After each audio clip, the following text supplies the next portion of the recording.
साथियों नमस्कार। भाई एक जो ब्रीडर होता है, अपना विशेष ब्रीडर, ये अपने फार्म की तस्वीर बदल सकता है। आपके यहाँ जो नई जनरेशन आएगी वो अच्छी जनरेशन ला करके और आपको प्रॉफिट दर प्रॉफिट दिलवा सकता है। लेकिन अगर आपने थोड़ी सी भी ब्रीडर के सिलेक्शन में चूक की कि कौन सा ब्रीडर होना चाहिए और वो अगर आपने नहीं खरीदा तो भाई आपके फार्म की बैंड भी बजा सकता है, हालत खराब कर सकता है ब्रीडर।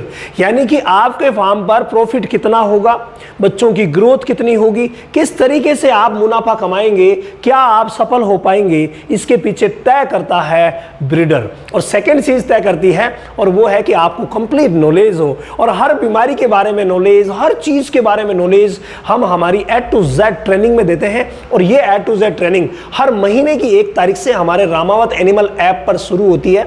तो इस लाइव सेशन का हिस्सा बन के और आप अपने आप को गॉड फार्मिंग के बेताज बादशाह बना सकते हैं, क्योंकि कंप्लीट नॉलेज होगी, हर बीमारी के बारे में जानेंगे, हर मैनेजमेंट के बारे में जानेंगे, तो भाई सफलता मिलना तो बिल्कुल तय है। लेकिन बात जब ब्रीडर की आती है ना, वहां अगर सिलेक्शन में थोड़े से चूक गए तो भाई हालत खराब हो जाती है। हम किसी भी ब्रीडर को देखते हैं, उसकी ऊंचाई, लंबाई, उसकी हेल्थ, सब कुछ देखते हैं, वो तो हमें यूं ही दिखाई देती है। तो ये तो सही होनी ही चाहिए, यानी लंबाई, ऊंचाई, हेल्थ वगैरह तो सही होनी चाहिए, उसकी स्किन की चमक, उसकी एक्टिविटी वो खतरनाक शानदार होनी ही चाहिए। लेकिन जो अंदरूनी चीजें हैं ना, वो बहुत ज्यादा जरूरी है। पहले तो आप ब्रीड का सिलेक्शन कैसे करेंगे कि कौन से ब्रीड का आपको ब्रीडर लाना है। तो ब्रीड में देखिए, जब भी आप ब्रीडर लेके आए ना, मेरा निवेदन आपसे ये रहेगा कि प्योर ब्रीड लाएं। अब प्योर ब्रीड आप कौन सी लाएंगे? प्योर ब्रीड वही लाइए जो आपकी ब्रीड से रिलेटेड अच्छी ब्रीड है। जैसे आप पूरी तरीके से बर्बरी पे काम करना चाहते हैं तो आप बर्बरी का ही प्योर ब्रीड लाइए। अगर आप सिरोही पे काम करना चाहते हैं तो आप सिरोही का ही प्योर ब्रीड लाइए। और हाँ, आपके पास जो बकरियां हैं वो अधिकतर सिरोही होनी चाहिए या सिरोही से मिलती जुलती होनी चाहिए, तभी ये ब्रीडर आपको बेटर परफॉर्मेंस दे पाएगा। अगर आप तोतापुरी पे काम कर रहे हैं, तोतापुरी का ले आइए। बीटल पे काम कर रहे हैं, बीटल का, मतलब जो भी आपके क्षेत्र से मिलती जुलती ब्रीड है उसका प्योर ब्रीडर आपको लाना है। पहला काम तो यही करना है। इसके अलावा जब भी आप ब्रीडर लाते हैं ना, उस ब्रीडर को आप विशेष ये देखिए कि उसकी 3 पीढ़ी का आपके पास रिकॉर्ड होना चाहिए। 2 पीढ़ियों का रिकॉर्ड तो बहुत ज़्यादा जरूरी है कि 2 पीढ़ियों ने किस तरीके से परफॉर्मेंस किया, ये बहुत ज़्यादा जरूरी है अगर हो सके तो।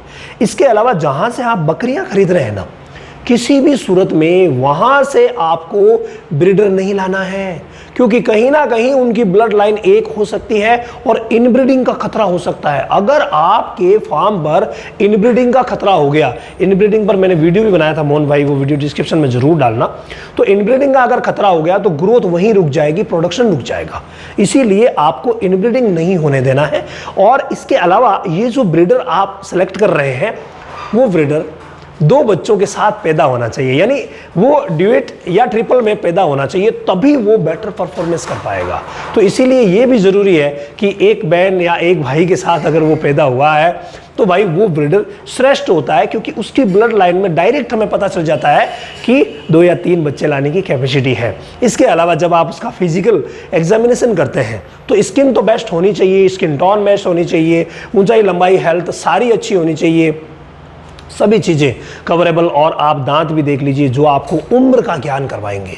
उम्र कितनी होनी चाहिए? अगर आप अपने फार्म के लिए अच्छा तैयार करके लेना चाहते हैं तो 14 से 18 महीने का ही आपको ब्रीडर खरीदना है और उसी को अपने फार्म पर बेटर तरीके से तैयार करना है। ये बहुत ज़्यादा जरूरी है। लेकिन फिजिकल एग्जामिनेशन आपने किया तो जो अंडकोश होते हैं वो अंडकोश दोनों समान होने चाहिए। अगर उनमें बहुत ज़्यादा अंतर है तो भाई नुकसान हो सकता है। तो इसीलिए अंडकोश भी समान होना बहुत ज़्यादा ज़रूरी है। ये सभी चीज़ें आप देखेंगे। इसके अलावा उसके पैर, भाई पैरों से ही तो वो बकरियों पर माउंट करेगा, तो उसके पैर जो है वो बहुत अच्छे मजबूत होने चाहिए। ये भी आप विशेष ध्यान रखिए, कईयों के पैर कमज़ोर होते हैं तो वो नुकसानदायक हो सकता है। तो पैर भी मजबूत होने चाहिए, ऑल ओवर बॉडी उसकी मजबूत होनी चाहिए। और सबसे बड़ी बात कि हर तीसरे साल आपको अपने फार्म का ब्रीडर बदलना होगा, यानी जो भी आप ब्रीडर ला रहे हैं 3 साल बाद बदलना होगा। चाहे आप किसी भी तरीके से बदलें, चाहे दूसरा लाएं या अपने मित्र को देकर के मित्र वाला लाएं, क्योंकि ये बहुत ज़्यादा ज़रूरी है। अगर आप नहीं बदलेंगे तो 3 साल बाद आपके यहाँ भी इनब्रीडिंग का खतरा हो सकता है। तो भाई ब्रीडर ऐसा आप लेकर के आ जाइए जो इन सभी जो मैंने क्राइटेरिया बताया है इनको कवर कर रहा हो और बहुत ही शानदार हो, आपके फार्म की तस्वीर बदल देगा।